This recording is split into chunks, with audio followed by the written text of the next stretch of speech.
সেটা অগণিত, আমরা গণনা করে বলতে পারবো না।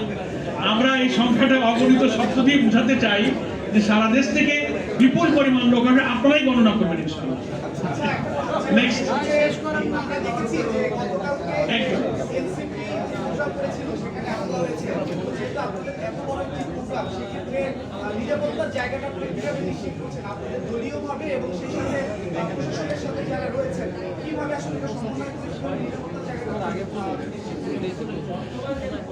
একটু হয়ে গেছে। আমরা আলহামদুলিল্লাহ, এটা খুব গুরুত্বপূর্ণ এবং বর্তমান পরিস্থিতি এটা একটা গুরুত্বপূর্ণ ইস্যু। এটা নিয়ে আমরা পুলিশ কমিশনারের সঙ্গে আমাদের নেতৃবৃন্দ বসেছেন। আমি আমাদের ডক্টর আব্দুল মোহাম্মদ তাহের স্বরাষ্ট্রমন্ত্রীর সঙ্গে সাক্ষাৎ করে কথা বলেছি। স্বরাষ্ট্র উপদেষ্টা নিজেই টেলিফোন করে কালকে আমাদের জনসভার সিকিউরিটি এবং ব্যবস্থাপনা সম্পর্কে খবর নিয়েছেন। বিভিন্ন এজেন্সি এ ব্যাপারে কাজ করছে। আশা করছি আমাদের নিজস্ব স্বেচ্ছাসেবক আমাদের ব্যবস্থাপনা নিয়ে আমরা আশা করছি আল্লাহ তাআলার সাহায্য পেলে, আপনাদের সহযোগিতা পেলে ইনশাআল্লাহ সুশৃঙ্খলভাবে এই সমাবেশ এদিক থেকে হবে। আর গোপালগঞ্জের ইস্যুতে আমরা তীব্র নিন্দা এবং ক্ষোভ প্রকাশ করেছি। গতকালকে তাৎক্ষণিকভাবে বাংলাদেশ জামাত ইসলামী রাজধানী ঢাকা সহ সারা দেশে আমরা বিক্ষোভ মিছিল করেছি।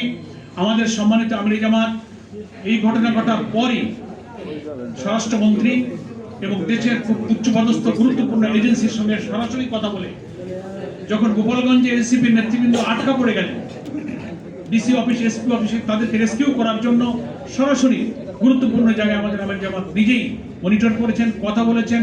আমার সাথে কথা হয়েছে, উনি এনসিপি নেতৃবৃন্দর সাথে কথা বলেছেন, তারা আমাদের সাথে কথা বলেছে। আমরা তীব্র নিন্দা জানিয়েছি, আমরা তাদের পরামর্শ দিয়েছি।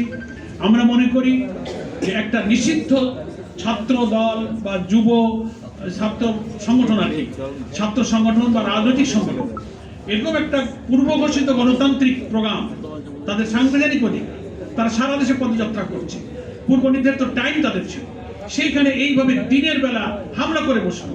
ভিডিওতে আপনারা দেশবাসী দেখেছেন যে পুলিশ প্রশাসন বা যারা সেখানে উপস্থিত ছিলেন ল অ্যান্ড অর্ডার সিচুয়েশনকে দেখার জন্য, তারা কিন্তু কাঙ্ক্ষিত মানে যথার্থ ভূমিকা কিন্তু পালন করতে পারেনি।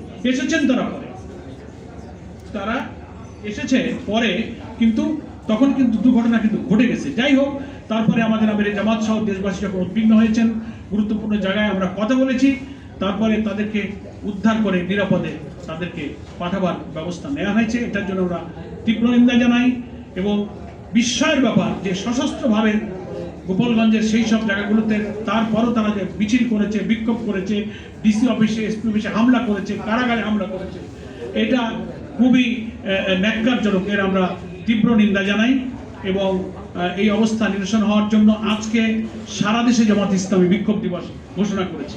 সারা দেশের সকল মহানগরী জেলাতে আমরা বিক্ষোভ মিছিল করব। আমরা প্রত্যেকে স্টেটমেন্ট করেছি, আমিরে জামাত ফেসবুকে তার গুরুত্বপূর্ণ স্ট্যাটাস দিয়েছেন, সবই হয়তো আপনারা দেখেছেন। আমরা ফ্যাসিবাদ বিরোধী আন্দোলনে যারা রাজপথে ছিলেন, যারা জুলাই অভ্যুত্থানের চেতনা লালন করেন, তাদের উপর এই জাতীয় যে কোনো ফ্যাসিবাদী হামলাকে রুখে দেওয়ার জন্য জামাত ইসলামী দৃঢ় প্রতিজ্ঞ আছে। তাদের পাশে আমরা থাকবো।